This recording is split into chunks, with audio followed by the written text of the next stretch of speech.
On behalf of my uncle, Douglas, his wife Gail, and all of us at Volk Packaging, we are pleased to welcome you all to our family business for this very important discussion. Unfortunately, my wife, Assistant Senate Majority Leader Amy Volk, is out of town attending a conference and wasn't able to be here. She's very disappointed and sends everybody her best. I also wish all my kids were here. My son Dylan is the biggest Trump fan I know. My daughter Mariah, who is known at Temple Law as the girl who voted for Trump. And my daughter Lily, who attended the inauguration with Amy and me, but she is up in Oregon. Thankfully, my youngest daughter Serena is here, and she has seen more political events than most 13-year-olds will ever see. And I'm very excited to have her witness this historic event here at Volk Packaging. It's fitting that we're here to speak with our Senator, Susan Collins, and Ivanka Trump about her father's forward-thinking tax plan. At the business that my forward-thinking father and grandfather started 50 years ago. Running a successful family business takes a lot of hard work, long hours, great risk, and a dedicated team. This is something Senator Collins understands very well. Since 1996, she's been a champion of small business in Washington, always fighting for our best interests so we can continue to prosper, create jobs, and share our success with the local community. Companies like Volk Packaging fuel communities. We provide jobs to 90 families, and last year supported over 100 local charities. Senator Collins is no stranger to hard work and long hours. As most of you probably know, she has never missed a vote in her 21 years as senator. That's amazing.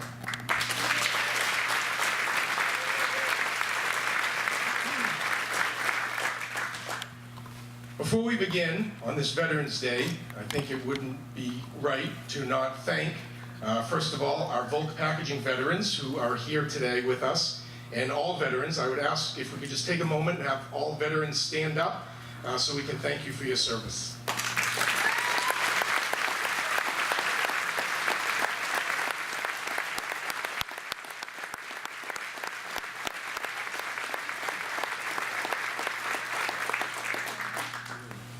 Now, please join me in welcoming Senator Susan Collins to lead us in this important discussion about the future of American tax policy with our special guest, Ivanka Trump.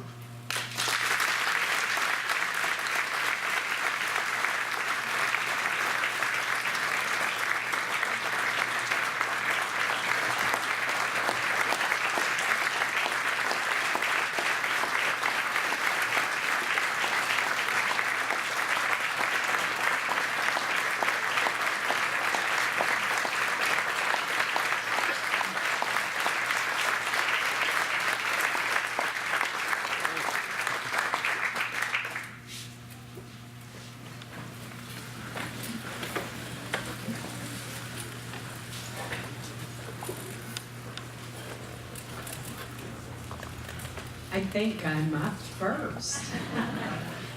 First of all, welcome everyone. It's such a great pleasure to welcome Ivanka Trump to the great state of Maine.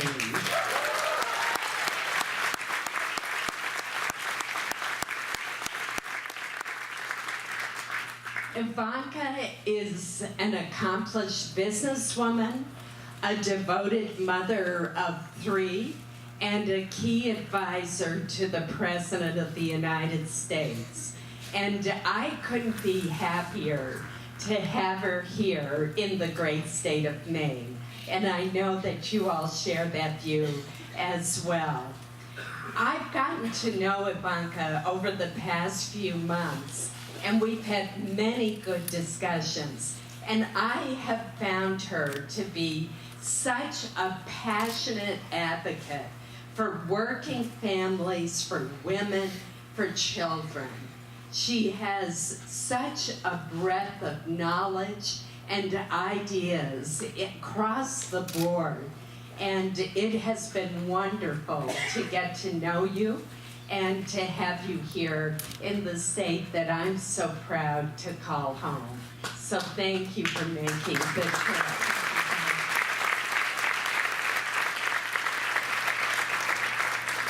It's also a great pleasure to introduce to you Jovita Carranza to the state of Maine.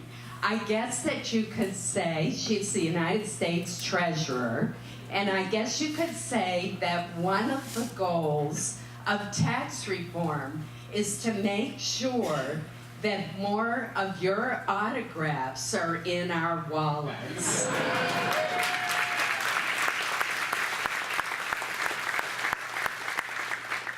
And I'm very pleased to also welcome former Congresswoman Nan Hayward to our state.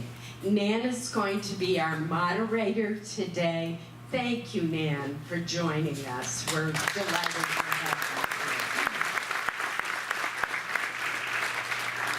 you. Now, I know that Derek already recognized the veterans who are with us today, but I am the daughter of a World War II veteran who was wounded twice in the Battle of the Bulge. He has 2 Purple Hearts and a Bronze Star. And so I want to again have us all acknowledge all of the veterans who are here today with our eternal gratitude. Please stand again.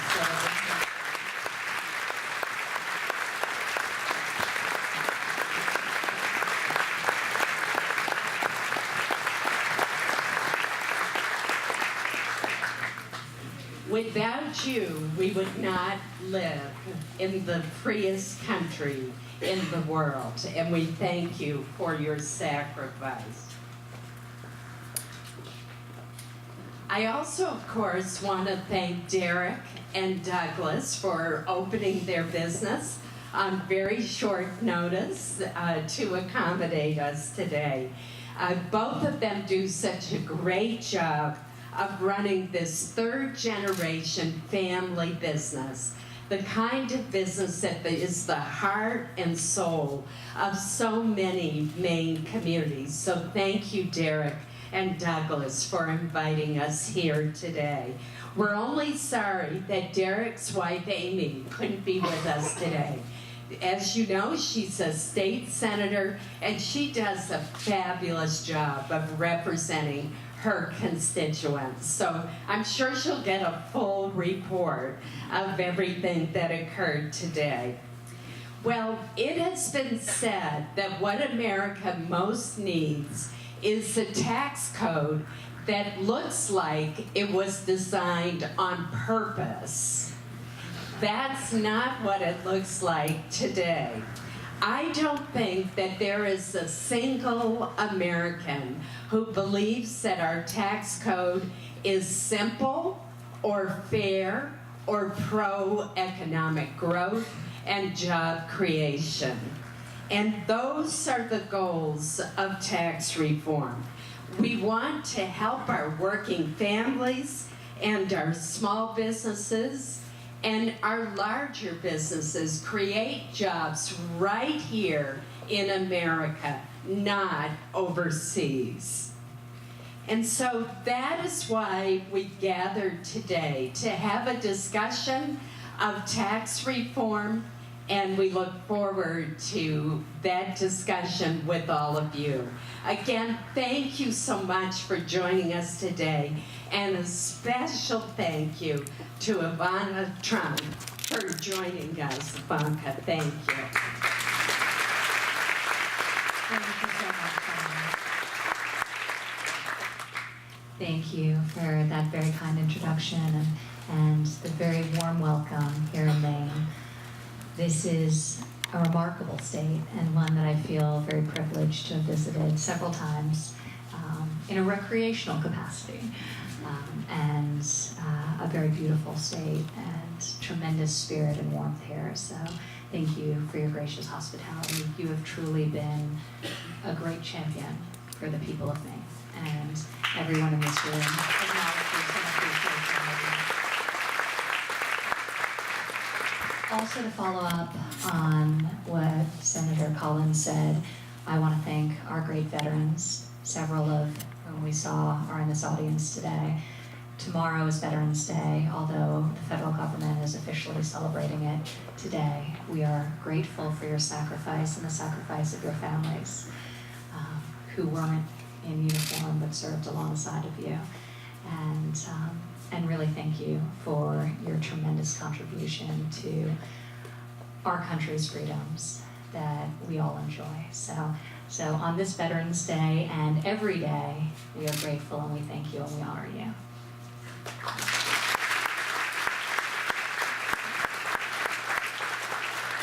Today, we are here to talk about tax reform and the vital necessity to streamline our tax code, modernize it, simplify it, and make it work for all Americans, which it currently is not doing. It's been over 30 years since meaningful tax reform passed, and over the course of that time, our workforce changed. Today, our workforce looks very different than it did 3 decades ago. Our households change.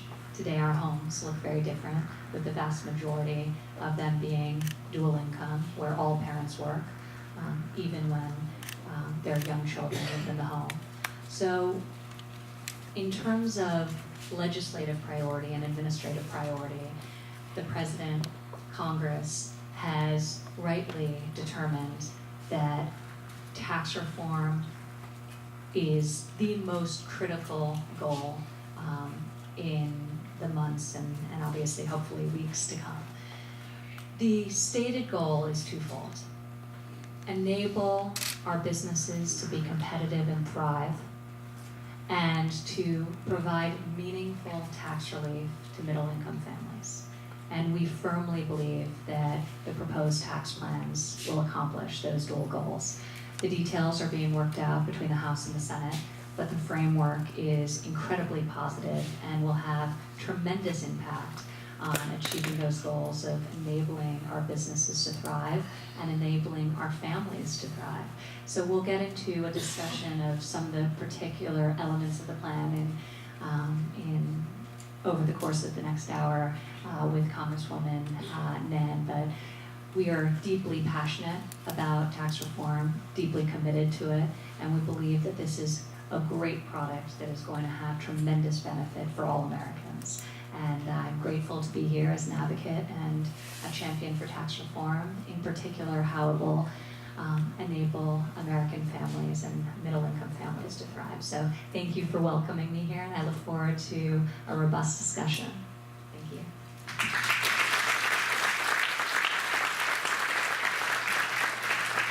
I too have family members that have served in Vietnam and also most recently as the Air Force and the Army and the Navy, and so I applaud your service. I also had the privilege of participating in the Congressional Gold Medal presentation, and it was a real tearjerker.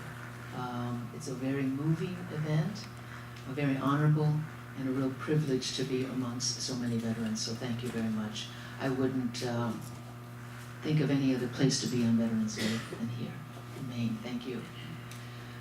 Structural integrity is really important to your business.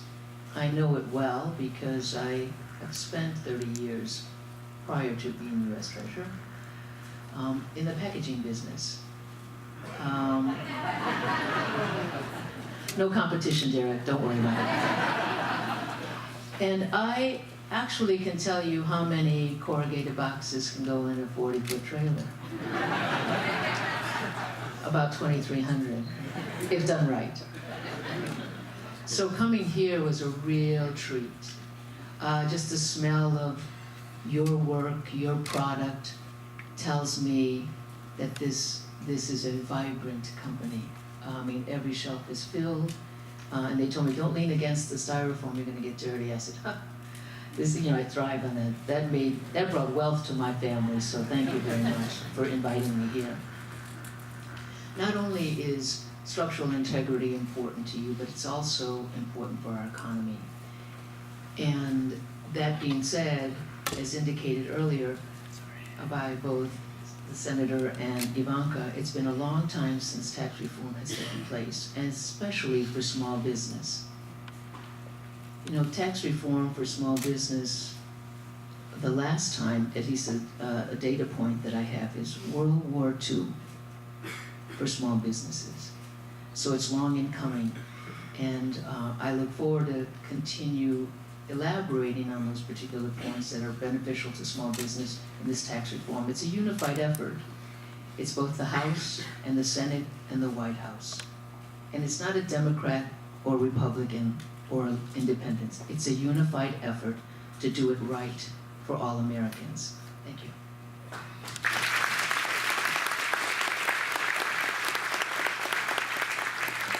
Well, thanks once more to all of the folks here who have joined us today. We're going to share some thoughts, some very important ideas about how we get our economy growing again through tax reform. And Ivanka, I wonder if you could tell us just a bit more about specifically how the administration envisions, how you're fostering economic growth, how tax reform fits into that total picture.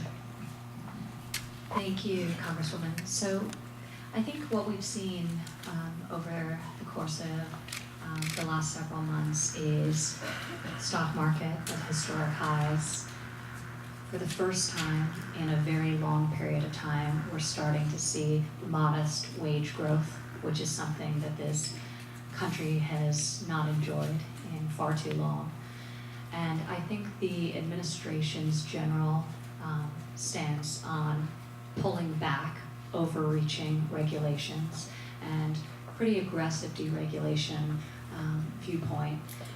Not all regulation is bad, but a lot of regulation does not achieve the intended goal and places tremendous burden on business, particularly small business, that doesn't have the margin or the ability to deal with overreaching regulations. So I think the combination of deregulation with pro-growth policies coming out of the White House, workforce development, skills training, technical education, the priorities that we're focused on as we think about developing the workforce of the future to enable our American citizens to be able to thrive in the modern economy, and that combination of workforce and education, and how the administration is being very thoughtful, and it's on a personal level a real focus of mine on apprenticeship and skills training. But the combination of deregulation with workforce development with tax reform will be explosive for GDP growth in this country.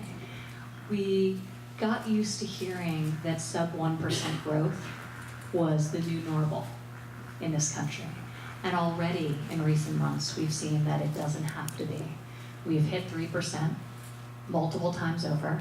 We think sustained 3% is highly achievable, albeit conservative, and that the combination of deregulation and comprehensive tax reform will enable us to do far, far better than that. So this administration is focused on job creation, it's focused on growth, it's focused on creating prosperity for all Americans, and we think tax reform is incredibly fundamental to that goal, and are very, very passionate and excited and optimistic that we'll be able to get it done this year. Well, with the talents we have assembled here, I have no doubt, and thank you, Ivanka, for framing that so importantly. It really is an incredible opportunity for all of us. And apropos of that, Senator Collins, one of the components of tax reform, one of the components for growth is consideration of our corporate rate being 35% at the moment, as you know, while the average for industrialized countries is actually 22%. And of course, Maine is the home to great American companies like New Balance LLP and of course Volk Packaging. What I think everybody would like to know is how will the tax reform give a competitive advantage to companies in Maine? What does that mean for the state you love so much? When a company looks at where to create jobs and where to invest, it naturally considers the tax rate. And the fact is that our country has the highest corporate tax rate in the entire world. And that puts our good companies, you've mentioned New Balance and LL Bean and so many others, at a competitive disadvantage. And it causes a lot of companies, fortunately not those so much, to decide to locate their plants and create jobs overseas.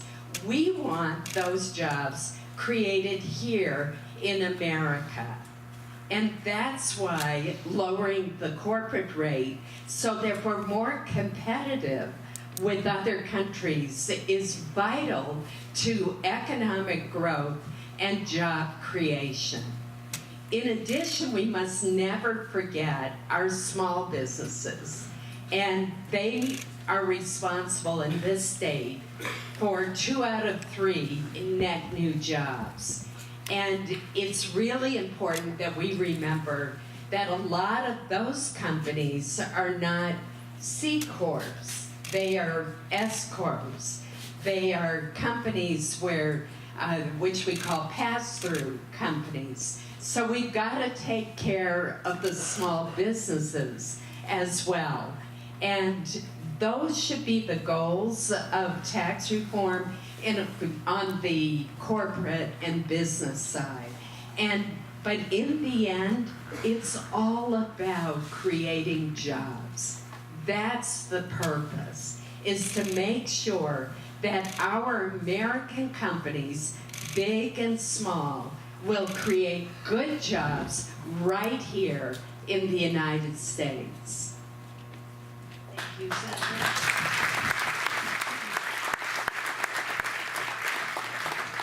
And for all the hardworking folks who are listening to you right now, Jovita, you, of course, have a wonderful American story, and you started your own small business and, of course, moved to become a very important executive in a very big business in this country, a very important one.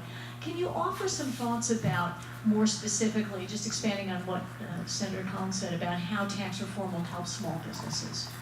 As both Ivanka and the senator were speaking, I thought about the 3% GDP. If we could continue that for 10 years, we probably could anticipate 12 million new jobs, about $10 trillion to economic activity, and about a contribution of $3 trillion to our budgetary deficit. And those are some powerful numbers.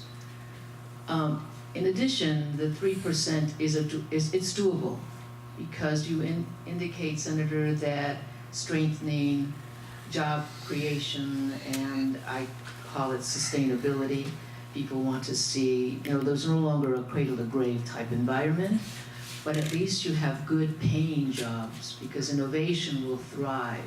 When the GDP is thriving and companies come back and they invest in their employees and they invest in research and development, there's opportunities for promotion within these infrastructures, these small businesses. And you're right, I did start out in the private sector, and I spent 30 years in the private sector on a very strong trajectory. Much like the trajectory that I've learned, Senator, that your employment is rebounding. So there's several hundred new jobs since the recession, and that's great news. The foreclosures in the community are improving, and home sales are improving. Those are variables that are indicators when there's job stability, job creation, and stronger wages. And that's what this tax reform is looking to do. When I said World War II, small business reform, tax reform, if this tax reform plan is accepted, we will see a 20% tax rate for small businesses, which is the lowest they would have realized since World War II. That's a significant impact. Not only is that a strong component of the tax reform, but also the amount of investment that we can continue by capital expenditure. In the next 10 years, 100% deduction could be realized. And that means, when I said job creation, it's because now the small business owner can invest in their infrastructure, can invest in research and development and the education of their employees. Because one of the things that really cuts short immediately when budgets are tight is training. Training and marketing. And marketing is the backbone of projecting your business out. And training means the skill sets of your employees are not static. So those are the real the byproduct of a good economy.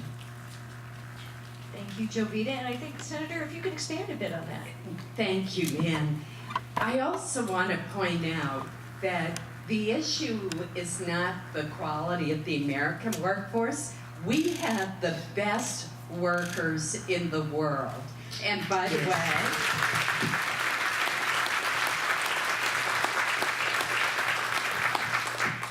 way, Maine has the best workers in the United States.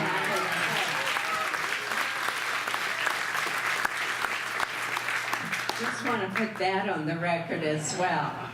But if a business is faced with a tax code that actually penalizes them for creating jobs in this country, a lot of them are going to choose to go elsewhere. And that's what we need to correct. And that's why tax reform is such an imperative. It really does come down to jobs. Because given a level playing field, our American workers will prevail every time. Thank you, Senator. It's true. And obviously, all of the folks here are hardworking Americans. You have your small businesses, you have your families, many concerns. The value of our dollars and what's in our pocket is going to go up with tax reform. Ivanka, if you could share with us, because you're passionate about it. You are a very successful entrepreneur. You're the mother of 3 wonderful children. You understand the challenges of raising a family within the context of working, being a working mother, and you have that in your heart. Can you talk with all of us about what that means to you and what the child tax credit means to you? Thank you. I have for many years now been advocating for stronger policies to support American working families. I realize how complicated it is to manage the competing demands of working family, yet I have tremendous resources available to me to help me do it. And too few people are able to get the help that they need. So as part of tax reform, the administration was committed to 2 critical goals. The first we just spoke about, leveling the playing field, enabling our businesses to be competitive, enabling our businesses to thrive, creating jobs, creating wage growth. That is a core pillar.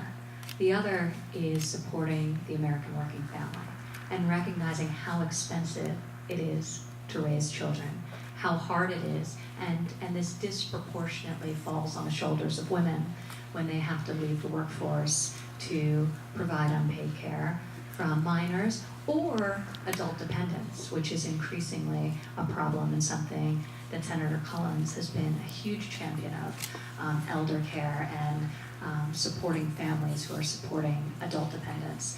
So as part of tax reform, I am incredibly excited to see a materialization of some long-stated goals around expanding the child tax credit to put more money back in the pockets of hardworking Americans at a time when they need it the most, when they're raising their families. So currently under both the House and the Senate bill, it's dramatically expanded north of today's $1,000 per child. The refundability under the Senate plan, which I'm very happy to see, has been increased over the current level of $1,000. There is an additional credit for the benefit of non-child dependents. In the Senate, it's at $500 per non-child dependent. In the House, it's at $300, including the filer and the filer's spouse. These are really important, good ideas that will ensure that this tax plan provides relief to middle-income American families, and that's what we want to accomplish. One other thing I'll mention, because it's spoken about less, but I think incredibly important, is the number of families that will benefit from this credit are going to be expanded dramatically. So right now, to benefit from the CTC, you as a family need to be making $75,000 or less. So that is being raised both in the House and the Senate to encompass many more families in recognition of the costs of caring for children and providing them with education and the resources that they need to thrive. Also, as part of both the House and the Senate bill, the existing child independent care credit is preserved. The adoption credit is preserved. The elder care credit is preserved. So when you think about what's been eliminated, it's the loopholes, the things that the lobbyists have inserted over the years. And you think about the things that have remained, the credits that have remained intact. It's those who have large constituents, but no lobbyist group, families, and supporting families. And that's what we want to see in tax reform, not the credits that benefit very specific industries, but the credits that benefit the American people and American families. So I am very excited about where the debate is today. Hopefully the bill only gets enhanced from this point forward, and I think it's very consistent with the president's goal of supporting American working families as they exist in the modern economy.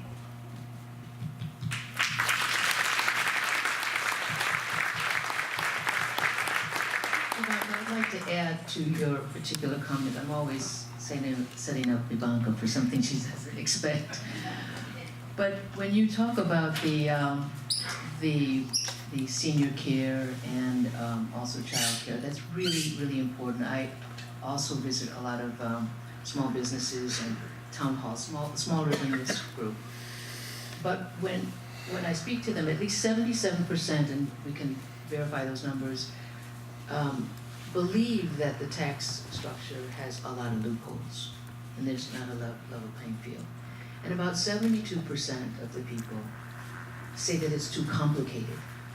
So to say that our United States citizens are spending about 6 billion hours every year processing their tax filings is, we could really do a lot more with those hours. The fact that small businesses spend anywhere from $15 to $16 billion to process their taxes, and the fact that we have anywhere from 12 educational incentives and 15 retirement incentives, and each one with their own regulatory, description, and 218 terms to describe marriage. And I say this very interestingly because I think I've seen all three. I've been non-married, married, and divorced. So, or should I say non-married again, right? Okay. I won't go into the numbers, but yes, that is very important to the you and me in this society. The senior care is important because there are a lot of baby boomers that are now responsible for their parents, I being one. And when you have your parents at 80, 70, and 90 with these very lasting, very difficult conditions, and now you go from full-time to part-time, and you're not earning the $50,000 or $60,000, the fact that we have a double standard increase on our taxes, in other words, the first $12,000 to $24,000 is going to be tax-free. That is so important for people who have to stay home and care for their children or their parents. That is critical. Doubling the standard deduction has an immediate and real impact for so many Americans. So doubling it to north of $12,000 for a single filer or $24,000 for a family is going to have an immediate impact for so many people. So that is, I'm I'm glad you brought that up, and it's certainly very important and really a core pillar of this tax plan. Absolutely. But the simplification is true. You mentioned the number of hours. Another statistic that is mind-blowing is that 94% of Americans require professional assistance to file their taxes. That is absurd. So the fact that under this plan, the vast majority of Americans will be able to fill out a single postcard. Simplification democratizes the tax code. Because complicated codes, we know, only benefits the people who can afford an army of lawyers and accountants to figure out the best possible structure for them.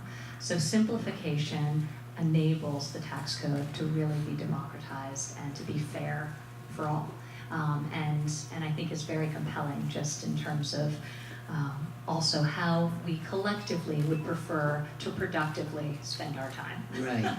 And I promised myself not to say how many billions taxpayers and attorneys make filing taxes, because it is a very strong sector, very necessary. Once my management trajectory and compensation trajectory improved, I have had tax consultants for 25 years. So the fact that we can now preserve some of those funds and apply them for long-term investments or retirements for that matter is really important to us. Well, thank you, Senator, and Ms. Ivanka Trump, and of course, Ms. Jovita Carranza. We are going to now go to, as our audience knows, we solicited questions from you when you walked in, and we have a few to share. And I'm going to mention, if you wouldn't mind standing up, Jim McCarthy. Can you stand up, Jim, from Lyman? There we go. Jim, thank you. Thank you for being here. And here is Jim's question. Senator Collins, how exactly can tax policy spur companies to return to the USA here in Maine for manufacturing? There are some very complicated provisions that are in our tax code now that are going to be changed. And one is that we're going to reduce the corporate rate, which, as I mentioned, is now the highest in the world. So that'll be an incentive. The other is that there are companies that have parked a lot of their capital and profits overseas, because if they come back, if they bring those profits back to the United States, they're going to be hit with that 35%, potentially a 35% corporate rate, or at least the difference between what they have paid in the country they're located and the 35% rate. So we're going to go to a new kind of tax system called the territorial tax system. And that's what most of the world uses. And that will encourage companies to bring back to the United States profits from overseas and invest them right here in this country. But better yet, it will encourage them to invest in America in the first place rather than investing overseas. But there is literally, and the treasurer or Ivanka may know the exact number, but there's hundreds of billions of dollars. I think it's actually more than trillions. 3.5 trillion. Okay. Locked up overseas. A lot. A lot. That was good unison. I know, Harmonizing. finishing sentences now. That's Exactly. Locked up overseas that we want to bring back, give a more favorable rate if these corporations are willing to bring that money back to America. But now, all the incentives are for them to keep that money locked up overseas. It is fascinating because this is a bipartisan issue. Yeah. Even in Washington, D.C., everyone recognizes the benefit of enabling companies to bring back the money they have parked off our shores and want to facilitate that. But it needed a vehicle to happen. and tax reform is that vehicle. So I think that is incredibly exciting. But you know, one of the great graphs that Jovita and Secretary Mnuchin and our team at Treasury had showed me was the Reagan tax cuts and how dropping the corporate rate, sort of what that did to increased investment and prosperity domestically. But interestingly, there was an amazing chart that showed the speed in which the rest of the world said, that's really working, and started to drop their corporate rates to match ours, and then over a course of a number of years, reduce theirs dramatically beneath where our floor was, which stayed the same since those tax cuts. So it's recognized globally to be effective. That's why other countries are doing it. Yet it's been more than 3 decades since we've had any corporate tax rate cuts. So this is really about what you just said, Senator, leveling the playing field and enabling our businesses to be competitive in a global environment. And apropos of that, Ivanka, actually Blake Winslow, Blake,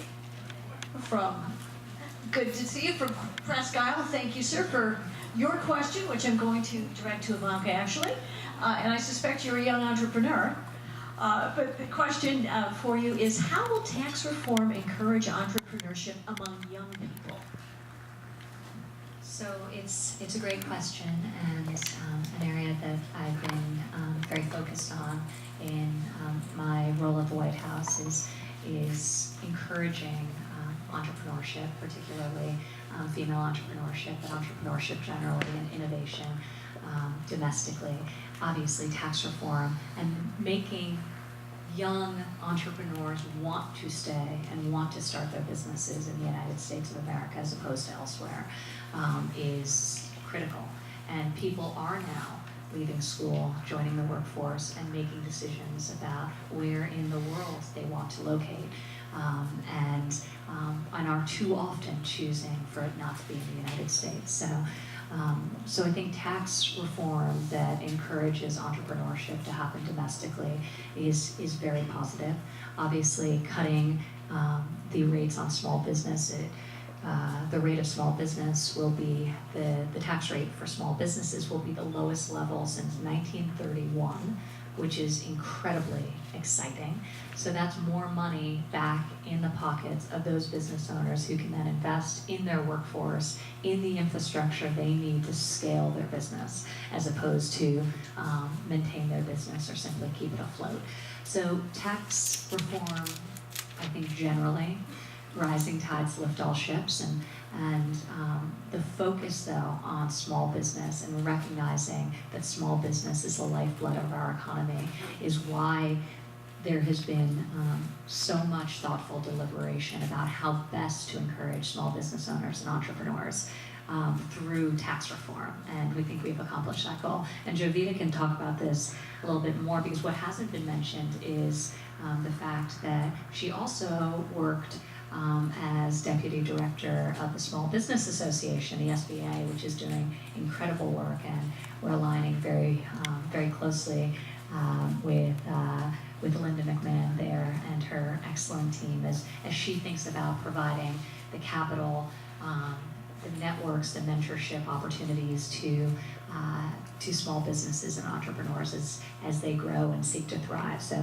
she's one of the great champions of tax reform and its particular benefits to small business. Thank you, Ivanka. Sitting next to an entrepreneur is a real plus, besides being your first daughter. But in addition to what you indicated, Ivanka, I'm thinking about Derek. You represent one of the 35 million small businesses in the United States, including the farm business. And Linda McMahon, the administrator of SBA, is very focused on the amount of regulation, the amount of fees that banks charge for access to capital. The most significant growing population in that small business sector are women, especially the Hispanic women. And they are the underserved market, and so we have a definite focus on how we can improve that 80% or 80 cents for every dollar lent to women and improve that to be able to have, if you apply for $1 million, you should get $1 million, not 80% of that. That's one point. The second point is that this administration, this president has stated, for any one regulation you put in, you remove two.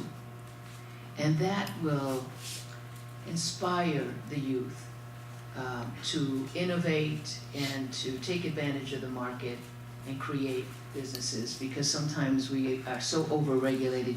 You say it's not worth it. We have all these permits, we have to comply, it costs to comply, I have to have a particular staff to support that compliance, and I don't have the budget. So the less regulatory, Senator, that we can sponsor, the better for our young aspiring entrepreneurs. In addition to the regulatory and access to capital, innovation starts at a very young age. We have entrepreneurs still in high school. So, as you stated, Senator, we have the best work ethic and innovation brains in the United States, and we would like to retain them. Repatriation of funds. We talked about the 2.8 million or the 3.4 trillion. When corporate America can bring back those trillions into the United States, they reinvest not only to share owners, but they reinvest in their infrastructure and their young employees. There'll be promotion opportunities, better wages, more R&D, and then obviously more opportunity for all Americans. We have Hannah Abbott's question. Hannah from Portland. Thank you, Hannah, for being here. And Hannah